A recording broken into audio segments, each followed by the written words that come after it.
यांशु और फूचेन एक दूसरे को देखने लगते हैं। वो समझ नहीं पा रहे कि आखिर ये सब क्या हो रहा है। न्यांक्षी की बातें सुनकर फूचेन सोचता है कि यांशु को सारे दुख मुझसे ही मिले हैं। अगर मेरी वजह से वो बार बार हर्ट होती है तो मेरा मर जाना ही बेहतर है। फिर यांशु से कहता है कि हम दोनों एक दूसरे से बहुत प्यार करते हैं, सो तुम हमारी लाइफ में इंटरफेयर मत करो। मैं तुम्हें 10 मिनट देता हूँ, अपना सामान पैक करो और यहाँ से चली जाओ। ये सुनकर यांशु अपने रूम में जाती है और सामान पैक करके नीचे आती है। तभी फूचेन उसके पास जाता है और सामान फेंक कर कहता है कि सू फैमिली की हर चीज पर न्यांक्षी का हक है, तुम यहाँ से कुछ नहीं ले जा सकती। यांशु कहती है कि ये सब मेरी चीजें हैं। न्यांक्षी सोचती है कि यांशु, मैं ना सिर्फ फूचेन को तुमसे छीन लूंगी बल्कि उसके हाथों तुम्हारे बच्चे को भी मरवा दूंगी। फिर कहती है कि फूचेन, उसे अब नीचे धकेलने का समय आ गया है। ये सुनकर फूचेन यांशु को धक्का देकर नीचे गिराने लगता है, पर तभी वो खुद को हर्ट करके कंट्रोल कर लेता है और यांशु से कहता है कि चली जाओ यहाँ से। यांशु देखती है कि उसके हाथ से ब्लड जा रहा है तो वो फूचेन से कहती है कि ये तुम क्या कर रहे हो। फूचेन कहता है कि इस तरह मैं खुद पर कंट्रोल कर पाऊंगा। यांशु, तुमने इसी ब्लेड से खुद को चोट पहुंचाई और ये मेरी वजह से हुआ। फिर उसका हाथ पकड़कर दरवाजे के पास ले आता है और कहता है कि चली जाओ यहाँ से, कम से कम हमारे बच्चे के खातिर खुद को प्रोटेक्ट करो। ये सुनकर यांशु वहाँ से चली जाती है। नेक्स्ट सीन में न्यांक्षी फूचेन को कुर्सी से बांध कर कहती है कि तुमने यांशु को नीचे क्यों नहीं गिराया, क्या तुम अब भी मेरे खिलाफ जाओगे। फूचेन कहता है कि अगर उसे कुछ हो गया तो तुम्हें उसकी सेकंड किडनी कैसे मिलेगी। न्यांक्षी उसके क्लोज जाने लगती है लेकिन फूचेन उससे दूर होता है तो न्यांक्षी कहती है कि तुम्हारी हिम्मत कैसे हुई मुझसे दूर जाने की।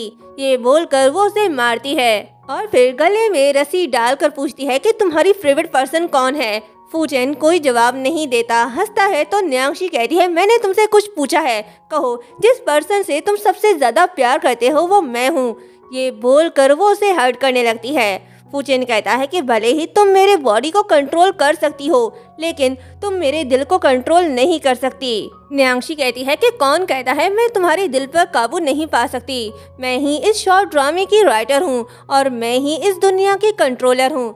ये सुनकर फूचेन शॉक्ड होकर सोचता है कि क्या न्यांक्षी स्क्रिप्ट राइटर है और वो मुझे और यांशु को कंट्रोल कर सकती है। न्यांक्षी कहती है कि तुम मेरे स्क्रिप्ट के कैरेक्टर हो, मैं जो लिखूंगी तुम्हें वो करना होगा, तुम और यांशु मेरे कंट्रोल से नहीं बच सकते। तभी यांशु आती है और कहती है कि वो पागल स्क्रिप्ट राइटर तुम ही हो जिसने ये सब साजिशें रची। न्यांक्षी कहती है कि तुम यहाँ क्या करी हो, इस एपिसोड में तुम नहीं हो। न्यांक्षी ने स्क्रिप्ट में यांशु के बारे में नहीं लिखा तो वो उसके कंट्रोल में नहीं होती। यांशु उसे मारने लगती है। न्यांक्षी बचने के लिए भाग रही होती है।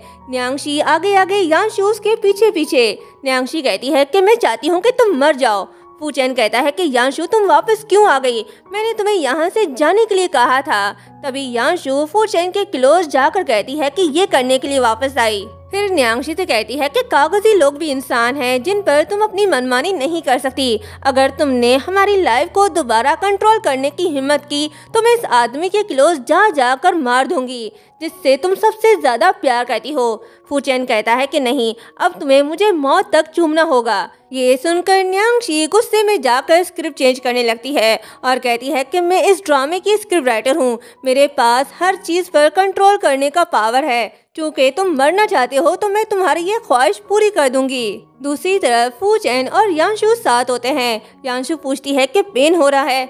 फूचेन कहता है कि क्या पहले मेरे साथ होना इससे ज्यादा तकलीफ दे नहीं था। यांशु मुस्कुराकर हाँ कहती है। फूचेन कहता है कि मैं हर मिनट और हर सेकंड तुम्हें प्रोटेक्ट करूंगा ताकि तुम्हें दोबारा चोट ना लगे। यांशु कहती है कि क्या हम दोनों कागजी लोगों का कोई फ्यूचर होगा। फूचेन कोई जवाब नहीं देता और उसे हक कर लेता है। दूसरी तरफ न्यांक्षी कहती है कि फूचेन तुम यांशु से बहुत प्यार करते हो ना, तो तुम उसे अपने आंखों के सामने मरता हुआ देखोगे। और फिर स्क्रिप्ट चेंज होने के बाद सीन भी चेंज होता है। फूचेन न्यांक्षी के साथ खड़ा होता है और यांशु रोड के बीचों बीच। न्यांक्षी आगे के लाइंस लिख रही होती है, तभी सामने से फुल स्पीड से कार आती है और यांशु का एक्सीडेंट हो जाता है। नेक्स्ट सीन हॉस्पिटल का दिखाया जाता है। न्याङशी फूचेन से कहती है कि मैं उसे मार सकती हूँ या उसकी जिंदगी को मौत से बदतर बना सकती हूँ। अगर मैं सच में चाहती हूँ कि वो मर जाए तो तुम भी उसे बचा नहीं सकते। फूचेन उसे कुछ कहने ही वाला होता है, तभी उसकी नज़र स्क्रिप्ट बुक पे पड़ती है जो उसके पर्स में होता है। तो वो उसे कहता है कि मैं तुमसे वादा करता हूँ, तुम उसे जाने दो, जब तक वो सुरक्षित रहेगी तब तक मैं तुम्हारे साथ रहूंगा। न्याङशी कहती है कि तुम अब भी उसके बारे में सोच रहे हो। फूचेन कहता है कि अगर मैं उसे प्यार ना करता तो तुम मुझे धमकी कैसे दे सकती थी। न्याङशी कहती है कि क्या तुम्हें डर नहीं लगता कि मैं उसे चोट पहुंचाऊंगी। फूचेन कहता है कि अगर तुमने ऐसा किया तब मैं उसके साथ ही मर जाऊंगा। न्याङशी कहती है कि तुम्हारी हिम्मत कैसे हुई मुझे धमकी देने की। फूचेन कहता है कि अगर तुम मुझे बचाना भी चाहो तब भी नहीं बचा सकती। अगर तुम्हें यकीन नहीं तो तुम कोशिश कर सकती हो। ये धमकी सुनकर न्याङशी चुप हो जाती है। फूचेन कहता है कि अगर तुम उसे जाने दोगी तो मैं उसे हमेशा के लिए छोड़ दूंगा और तुम्हारे साथ रहूंगा और तुमसे ही शादी करूंगा। अगर तुमने उसका पीछा छोड़ दिया तो। न्याङशी मान जाती है और कहती है कि ठीक है, मैं इस बात से एग्री हूँ, तुम जाओ और उसे अलविदा बोलो। देखो मैं तुमसे कितना प्यार करती हूँ। फूचेन यांशु के पास जाता है। यांशु को होश आता है तो वो उससे सॉरी बोलता है। यांशु कहती है कि मैं तुम्हें ब्लेम नहीं दे रही। ये बोलकर उसका हाथ पकड़ने लगती है, लेकिन फूचेन उससे दूर हो जाता है। ये देखकर यांशु शॉक्ड होती है। फूचेन कहता है कि यांशु अब मैं तुम्हारे साथ नहीं रहना चाहता। यांशु शॉक्ड होकर कहती है क्या कहा तुमने। फूचेन कहता है कि आज से हम कम्प्लीटली ब्रेकअप कर लेते हैं, अब मैं तुमसे कभी नहीं मिल सकता। यांशु कहती है कि तुम सीरियस हो। फूचेन हाँ कहता है तो यांशु कहती है कि फूचेन तुम बुज़दिल हो, निकल जाओ यहाँ से। फूचेन दिल पर पत्थर रखकर उसे बाय बोलकर बाहर आता है और न्याङशी को चलने के लिए कहता है। यांशु कहती है कि फूचेन तुम्हें क्या लगता है तुम मुझे छोड़कर मेरी रक्षा कर सकते हो? तुम मुझे बहुत हल्के में ले रहे हो। हालांकि मैं अभी भी स्क्रिप्ट में हूँ, लेकिन अब मैं पहले की तरह डरपोक नहीं हूँ। वो हमें उस घटिया स्क्रिप्ट के हेल्प से कंट्रोल कर सकती है, तो मुझे उस स्क्रिप्ट को ही डिस्ट्रॉय करना होगा। फूचेन न्याङशी को अपने घर ले आता है। न्याङशी खुश है कि फूचेन और फू फैमिली पर अब बस उसका ही हक है। वो फूचेन के पास जाती है और हक करती है। फूचेन ना चाहते हुए भी उसे खुद से दूर नहीं करता और कहता है कि तुम थक गई हो, जाओ फ्रेश हो जाओ। न्याङशी हाँ बोलकर चली जाती है। उसके जाने के बाद फूचेन सोचता है कि मुझे स्क्रिप्ट को चेंज करने के लिए उसे जल्द से जल्द ढूंढना होगा।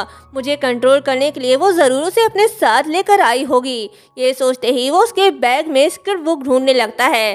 तभी न्याङशी आती है और कहती है कि क्या तुम इसे ढूंढ रहे हो? फूचेन कहता है कि मैं बस ये जानने के लिए क्यूरियस हूँ कि क्या सच में कोई ऐसी चीज़ है जो दुनिया में हर किसी को अपनी मर्जी से कंट्रोल कर सकता है। न्याङशी कहती है कि मुझे पता था तुम ऐसा कुछ करोगे। मैं इस बुक में जो भी सेंटेंस लिखूंगी वो वैसा ही होगा। मैं इस स्क्रिप्ट बुक की ऑनर हूँ और ये बुक किसी को नहीं मिल सकती, इसलिए तुम कभी भी मेरे कंट्रोल से नहीं बच सकते। फूचेन कहता है कि जब तक तुम यांशु को हर्ट नहीं करोगी मैं कुछ नहीं करूँगा। फूचेन के जाने के बाद न्याङशी कहती है कि जब तक यांशु जिंदा है फूचेन कभी भी मेरा नहीं हो सकता।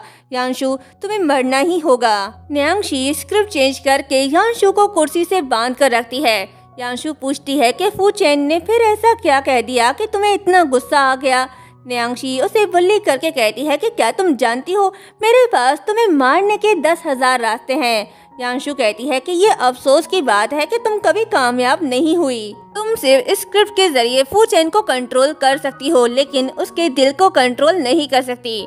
न्याङशी कहती है किसने कहा मैं उसका दिल नहीं जीत सकती, हम जल्द ही शादी कर लेंगे। यांशु कहती है कि अगर वो सच में तुमसे शादी करना चाहता तो तुम उससे बचकर मुझे यहाँ मारने ना आती। ये सुनकर न्याङशी फूचेन को कॉल करती है और पूछती है कि अगर मैं और यांशु खतरे में होंगे तो तुम किसे बचाओगे।